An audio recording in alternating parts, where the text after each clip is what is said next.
Sextus Varius Avitus Bassianus, otherwise known as Marcus Aurelius Antoninus, or perhaps more infamously known as Elagabalus, was emperor of Rome for approximately 4 years, between 218 and 222. He was, probably, one of the most hated people to have ever had the job, and his condemnation in ancient sources has certainly been echoed down through the modern day. A balanced view of his reign, though, is actually fairly difficult to do, and it's not for lack of trying, because the sources which survive are not exactly concerned with things that would make such an assessment possible, such as tax policy, for instance. Instead, they're often outright hostile, and by Roman standards, some of them are actually fairly slanderous. He is also known, in the modern day, for being held up as an historical figure who was possibly gender fluid or perhaps bisexual. It depends on who you ask. And recently, a museum in the UK has actually placed a coin depicting Elagabalus in its LGBTQ section, and this has stirred up some controversy.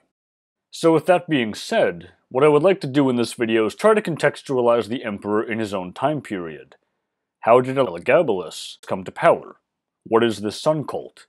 How should we understand these sources which describe him as effeminate? And what do these things mean in a broader Roman cultural context? Because Elagabalus and his sexuality is a subject which comes up fairly often in the modern day, I want to take a moment and just make it very clear that I am not intending to make any sort of polemic about any of this. And if on the off chance that portions of the video are interpreted that way, I would like to be very clear that this is not my intention. I am really just interested in the Roman context and the secondary literature, that is, the stuff produced by Roman historians. To do that, then, I want to be very clear about the sources I'm using for this video. We have 3 ancient sources for this subject: the writings of Cassius Dio, the writings of Herodian, and an anonymous work known as the Historia Augusta, and we'll be talking about all 3 throughout the video. I'm also drawing on 4 secondary sources: The Crimes of Elagabalus by Martin Ix, which is the most up-to-date academic treatment of the emperor; Sex and Sexuality in Greek and Roman Culture, written by Marilyn Skinner; Mary Boatwright's Peoples of the Roman World; and Simon Swain's Hellenism and Empire, Language, Classicism, and Power in the Greek World. You will also notice that there is a subtitle to this video. It is a partial response to a video on the same subject that was done a few months ago over on Metatron's channel. It is one of the more viewed videos on the subject, and actually a fairly well done video, and I would recommend it. So this is not a response in the sense of a correction to mistakes, so much as it is a corollary to that video, because I want to go a bit deeper with the information and how to actually interpret our sources. Hostility in ancient texts is perfectly fine, but how much of it is genuine, and how much of it is genre convention? So, the first thing we should do then is discuss the nature of the source material from the classical world. History, broadly speaking, is based upon the employment of 2 types of sources: documents, otherwise known as primary sources, and material evidence, which tends to be more in the domain of archaeology.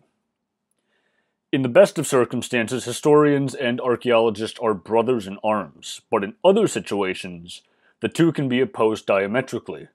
A document might say something, sure, but if the material evidence appears to contradict it, well then, so what? How should that be interpreted? Of course, you also have the danger of attempting to shoehorn archaeological evidence to fit textual evidence, which has its own problems. Ordinarily, we find these primary sources, things written by eyewitnesses either during the event in question or sometime after, in archives. For the Roman period, though, that description is not entirely accurate. Although we do have examples of things that would fit this definition of primary sources from the classical world, what we typically think of as primary sources from the period, the writings of Livy, Plutarch, and Cassius Dio, just to name 3 of them, would probably be better understood to be a form of secondary sources. And when you are investigating somebody like Elagabalus, this distinction really matters, because the way history was done in the classical world was not by cordoning it off as its own discipline. Instead, it was considered something like a branch of literature, and like all literature, the historical genre was expected to have tropes and motifs and forms of stock characters. It's very easy to dismiss something like the swords of Roman soldiers igniting before joining a battle as something very clearly not real, But what do you do about Elagabalus apparently stating that he wanted to be addressed as a woman? Is that actually factual?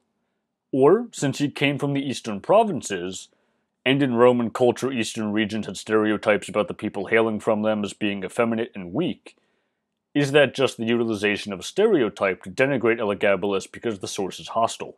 With these ideas in mind, then, let's turn to the sources we have for the emperor. Who were these historians, and why did they write in the manner that they did? Marcus Aurelius was the last of a group of men known as the Five Good Emperors, and it's with him that two of our historians come into play. Unlike the other four preceding emperors, Marcus Aurelius did not adopt an heir. Instead, he chose his biological son, Commodus. He is perhaps one of the most infamous Roman emperors, attempting to establish something like an ancient cult of personality, and he appears to have been more interested in fighting in the arena than actually governing. So, when a series of disasters struck, including a plague and a devastating fire that gutted Rome, people began to have enough, and he was assassinated in 192. The important thing here is that the assassination does not appear to have been a large conspiracy by the government, the army, or any large-scale group of elites. Instead, assuming that we can actually believe that this is the reason, Commodus was going to execute his mistress along with several others, including a few senators. So 3 members of that group, including his mistress, attempted to poison him, and when that failed, they sent a wrestler into the baths where the man strangled the emperor. Despite this assassination, Commodus' successor, Pertinax, did not do anything to signify a break with Marcus and Commodus in terms of policy. He very much attempted to emphasize continuity. When he was killed in 193, civil war broke out, and that war brought the Severan dynasty to power, consisting of Septimius Severus and his 2 sons. Severus began a propaganda effort to have his dynasty be seen as a continuation of that of Marcus Aurelius, claiming to be a member of the Antonine family himself, as well as overseeing a renewal of the Roman Empire. That by itself is nothing new, nor is it really all that striking. The theme of renewal after decline is something that crops up throughout the history of the Roman Empire, all the time. The problem with Severus, though, was that this could not be presented as a genuine renewal because he did not identify the Antonines with any sort of decline or decadence that he was attempting to reverse. And by claiming to be an Antonine himself, he was essentially constrained in terms of rhetoric. So when Severus died in 211, the next decade saw 4 emperors, including his son Caracalla, rise and fall, and Rome entered a period of political instability which would culminate in the outbreak of the 3rd century crisis in 235. Because despite ruling for 13 years between 222 and 235, Emperor Severus Alexander was never able to solve all of the political issues facing Rome that stemmed from this period of instability. Elagabalus came to power in that first span of time, in 218, and he was killed 4 years later in 222. So these problems had to be explained. What exactly had gone wrong with the supposed golden age of the 5 good emperors, especially Marcus Aurelius? How could Rome have declined in a mere 43 years between the assassination of Commodus and the assassination of Alexander Severus? The idea of a lost golden age could very well have been perceived as being the reality, but it was also an act of construction on the part of 2 of our Roman historians, Cassius Dio and Herodian, both of whom were alive when Marcus Aurelius died, and who lived through the Severan dynasty and died just as the 3rd century crisis was unfolding. Cassius Dio was an aristocrat of senatorial rank, who wrote several histories of Rome. The one that concerns us here is his History of Rome, the longest work he produced, and which unfortunately comes down to us in chunks, because this one deals with Elagabalus. This work is a very clear departure from an earlier history he had composed singing the praises of the Severan dynasty, because Cassius Dio very clearly marks out the death of Marcus Aurelius as the beginning of a decline, whereas his earlier works don't give that impression. In fact, one of those earlier writings actually received an endorsement by Septimius Severus because Cassius Dio was making an effort to show a connection between the Antonines and the Severans.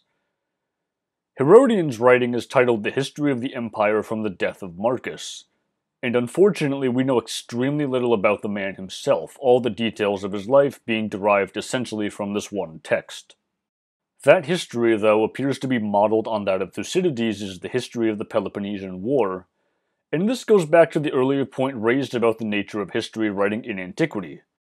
It was expected to follow the formulas set down in classic works, and it was expected to adhere to certain conventions. Whether or not events, outlandish or otherwise, were considered true or not, needs to be considered, but it also needs to be remembered that Romans just expected certain motifs and themes to be in these works. Just as an example to illustrate this point, the Battle of the Catalonian Plains took place in 451 when Attila and his Huns faced off against a coalition of Romans and their allies somewhere in Gaul.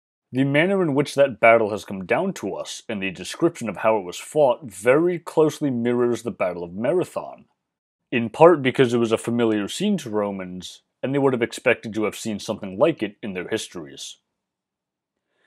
The overall point here is that both Cassius Dio and Herodian are not entirely objective works, and Herodian, like Cassius Dio, very much emphasizes the idea of a decline, selecting as his starting point the death of Marcus Aurelius. Now in doing so, Herodian essentially whitewashed the Antonines, holding them up as a glorious bygone era, and he doesn't really mention all the problems that that dynasty had, such as the plague and various wars, not all of which went well. So then what needs to be kept in mind here is that, because these two historians lived through the period, and wrote their histories with the theme of pessimism and decline in mind, what they say about a figure that stirred up controversy in Rome, like Elagabalus, needs to be taken with a very heavy grain of salt. It's not that they can't be used, they are, but the limitations of the sources need to be remembered. Which then brings us to the third major source, the Historia Augusta. This is, frankly, a difficult document to work with. It's unreliable in parts, and in some other places it simply makes things up. But given the relative paucity of primary sources for the 3rd century, sometimes this is all we have.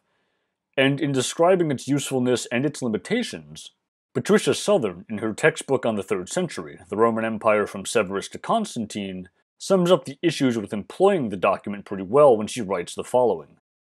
A considerable corpus of modern literature has grown up concerning the Historia Augusta. It has been dissected for its clues as to its authorship, its date, and its purpose.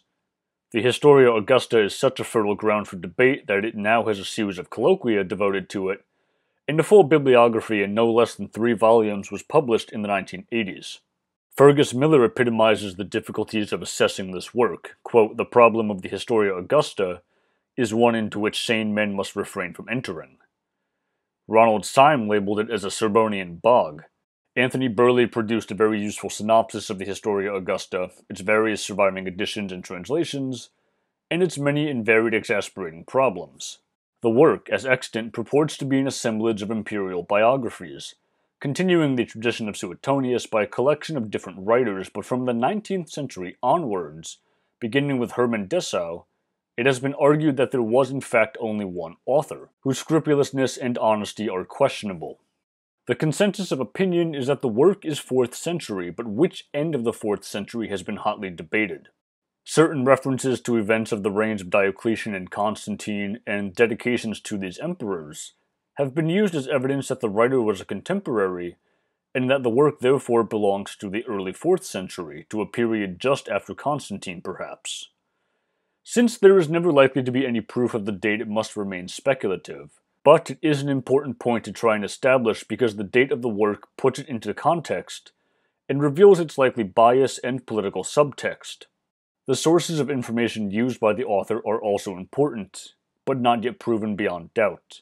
It has been shown that the lost work of Marius Maximus, the author of biographies from Nerva to Elagabalus, had a great influence on the biographer of the Historia Augusta, who quotes Maximus as one of his sources. This, of course, means very little, since the author quotes many sources, some of them imaginary, some of them real, and seemingly has no scruples about inventing information from any of his supposed sources. It was postulated that there was once some other common source, the so-called Kaisergeschichte, or history of the emperors, utilized by the author of the Historia Augusta and by other writers such as Zonaras and Zosimus. This theory meets with less acceptance now than formerly. The ground has been dug over many times, and it is not the purpose here to repeat or refute the conclusions reached by various scholars. The major problems must be underlined, of course. It is the authenticity of the information in the Historia Augusta that is in doubt. Which parts of it are to be accepted and which not? It is equally foolhardy to reject everything, ignoring the work altogether, as it is to give credence to everything without question. An evaluation is mandatory but well nigh impossible in the absence of other corroboratory evidence. It is easy to fall into the habit of accepting all the facts that seem to support one's own ideas and to reject those which seem contradictory. End quote. The overall point that Southern is raising is that the Historia Augusta often just makes things up. But unfortunately, when it comes to Elagabalus, that source, plus the relevant passages in Cassius Dio and Herodian, are really all we have.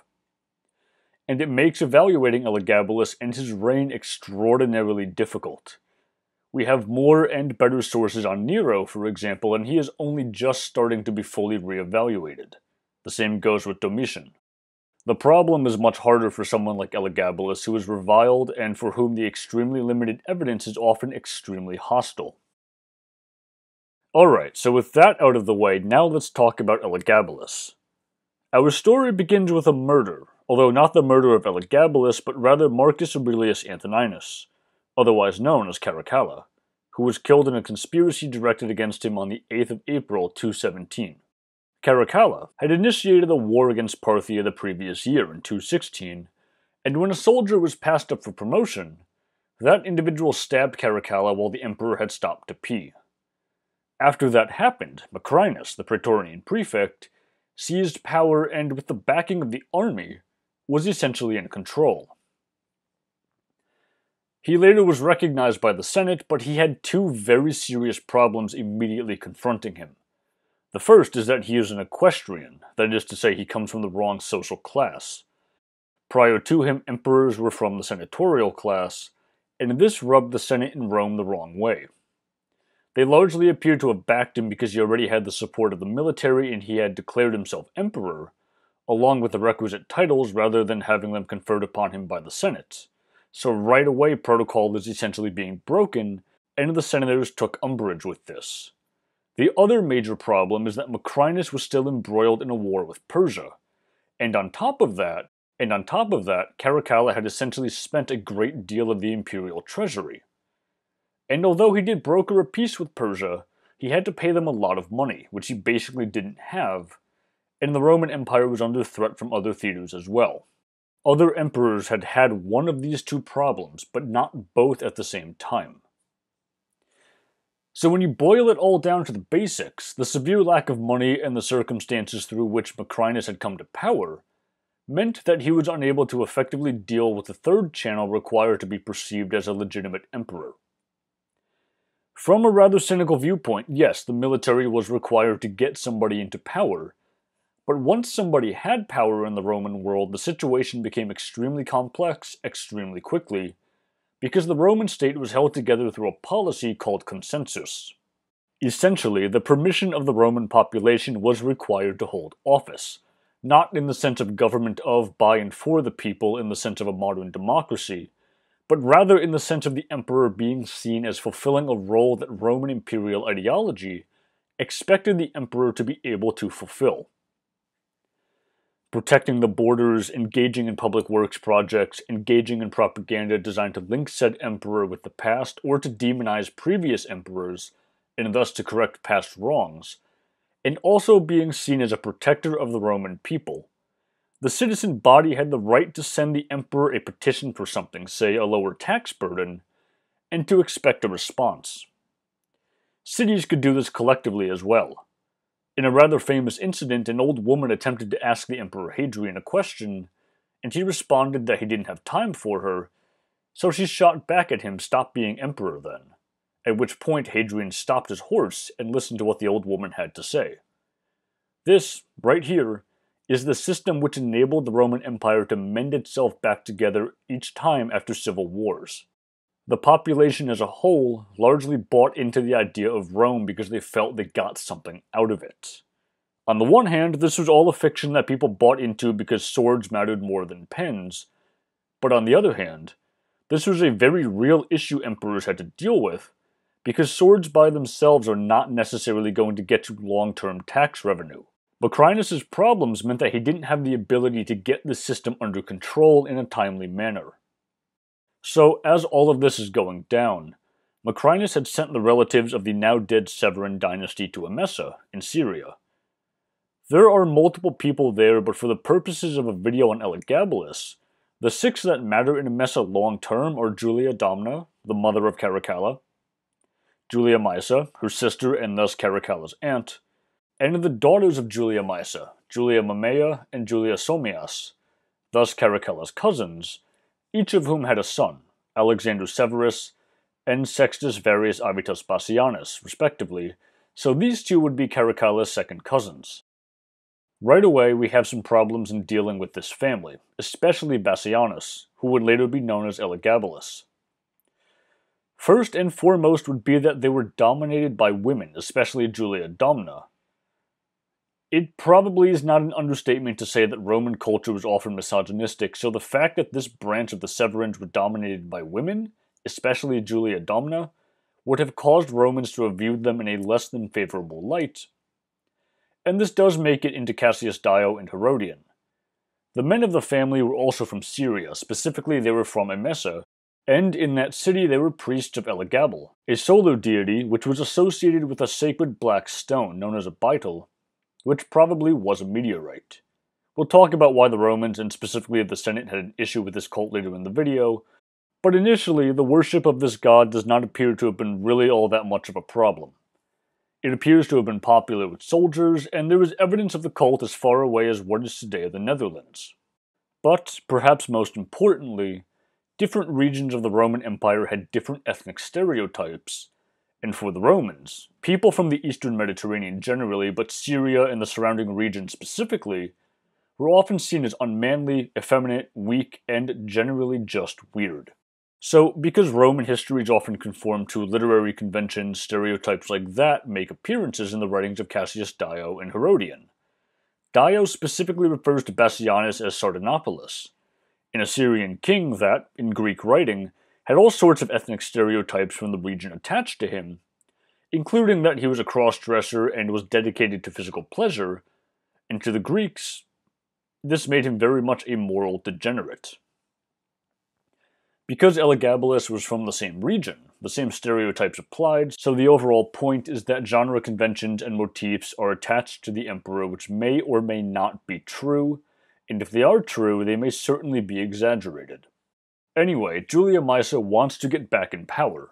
She's not particularly happy with the murder of her nephew and the rise of Macrinus, so using the fact that apparently both of her daughters had slept with Caracalla, she gets one of the nearby legions to recognize Bassianus as the actual son of Caracalla, so this would be a product of incest, basically, and they raise a revolt on the 16th of May, 218, with Bassianus taking the name Marcus Aurelius Antoninus, that is, the actual name of Caracalla himself, thus attempting to really establish some sort of legitimate connection.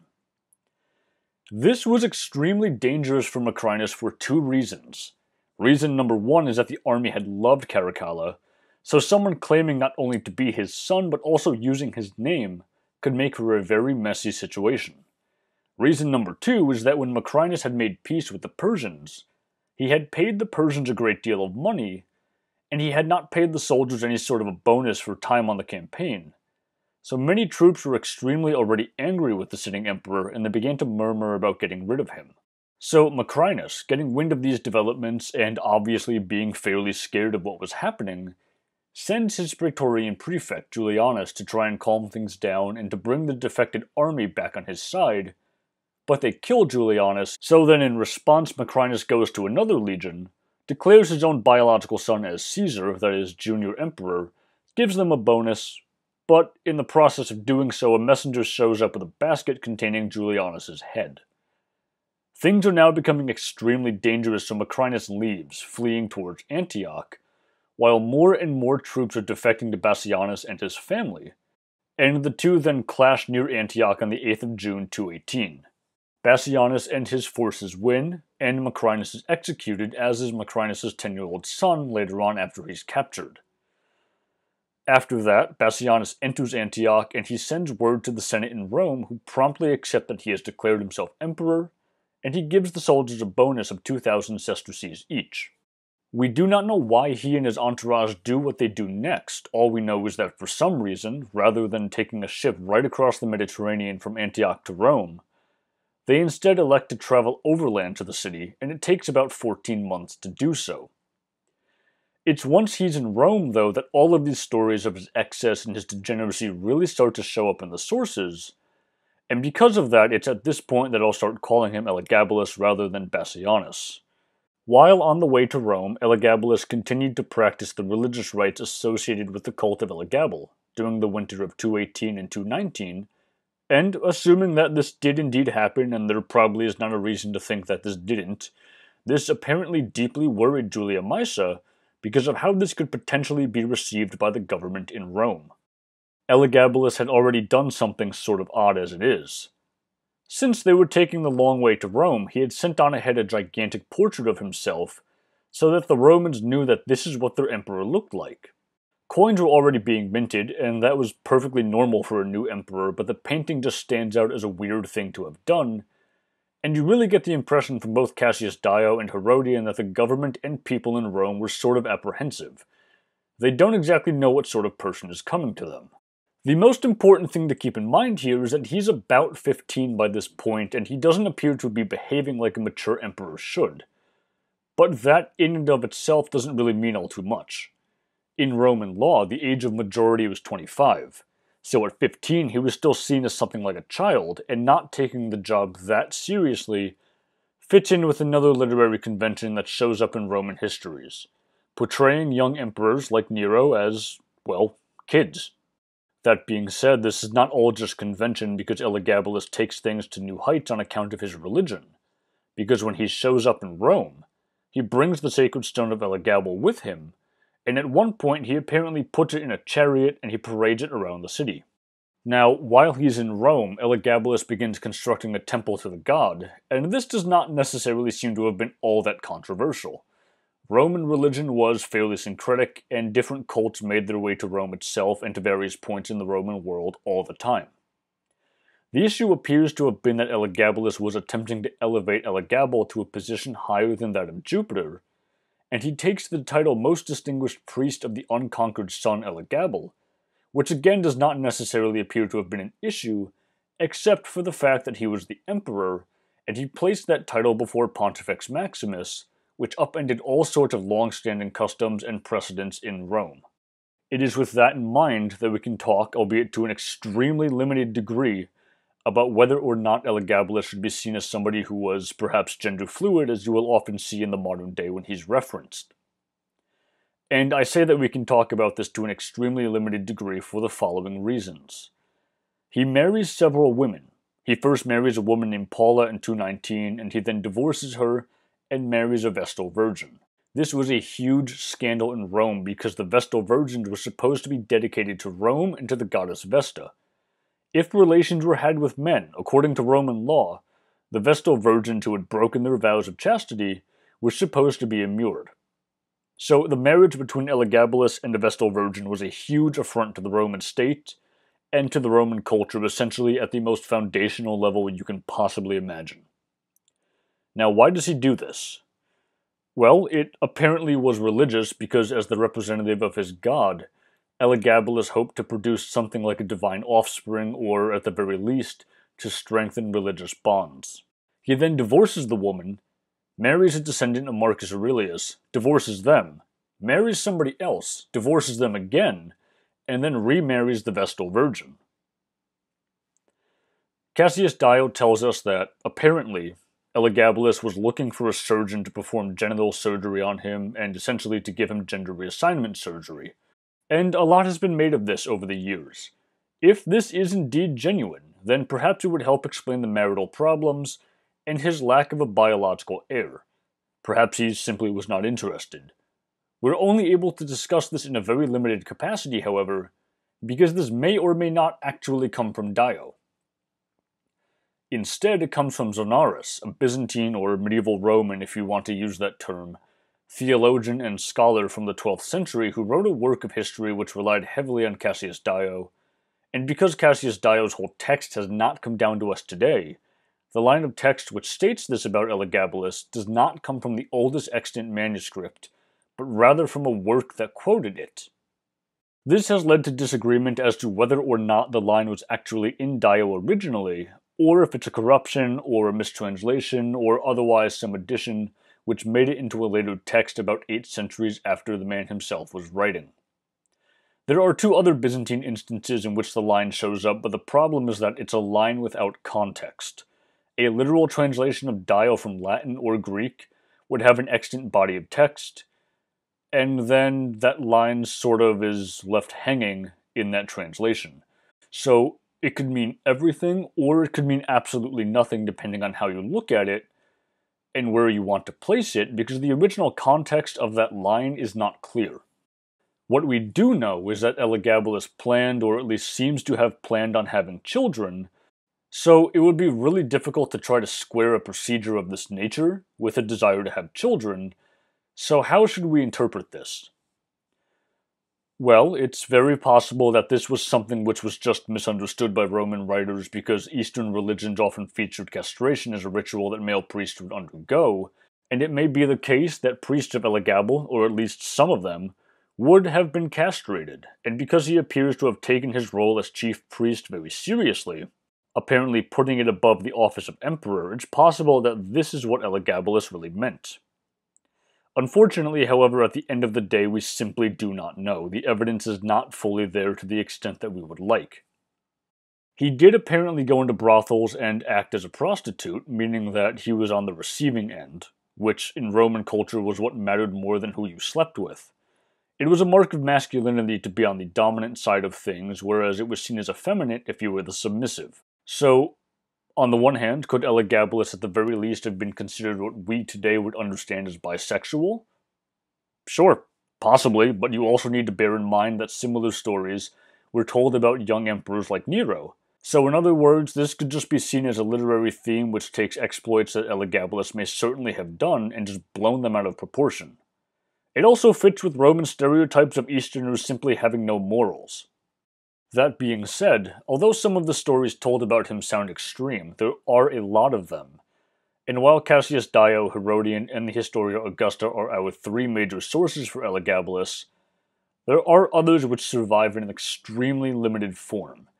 It is not the best analogy, but more or less what we're looking at with these other sources are standalone quotes or fragments from other works. Basically, we're attempting to extrapolate information from, like, a footnote. It's not really the best thing to work with, but considering how old these things are, it's a miracle that we know anything at all, and this is what we've got. These are things like scraps of poetry, horoscope tables, things like that, written after Elagabalus died, but they still refer to him as, well, a rather nasty piece of work. He also became involved with a man named Heracles, a slave and a charioteer who Elagabalus met during a race, and this would apparently prove to be his downfall. Elagabalus, once Heracles was freed, attempted to make him Caesar, or junior emperor, and his family had a huge problem with this, as did the Praetorian Guard.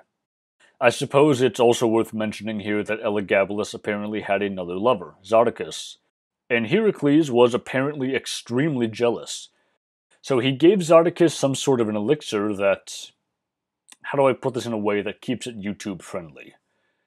He gave him some sort of a concoction that kept Zodicus limp, shall we say, and this so upset Elagabalus that the emperor banished Zodicus, and then Heracles apparently beat Elagabalus up for being unfaithful.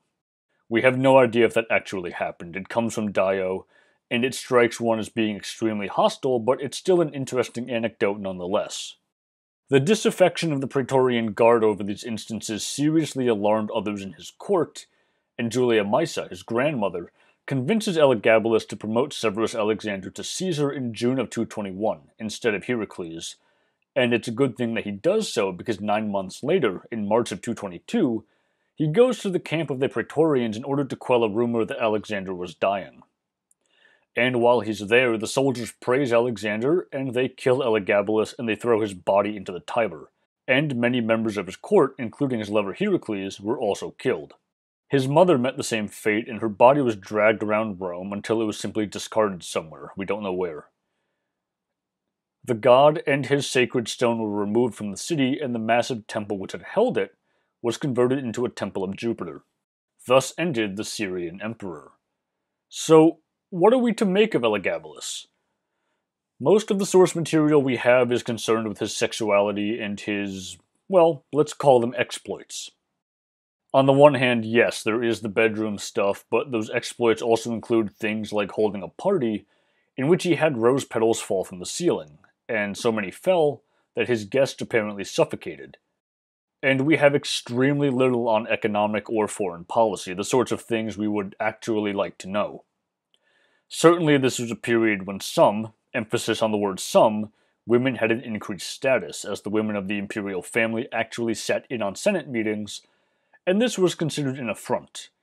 The most important thing I think that we can say, given the limitations of our sources as we've gone over earlier in this video, is that Elagabalus was a young man under a great deal of stress.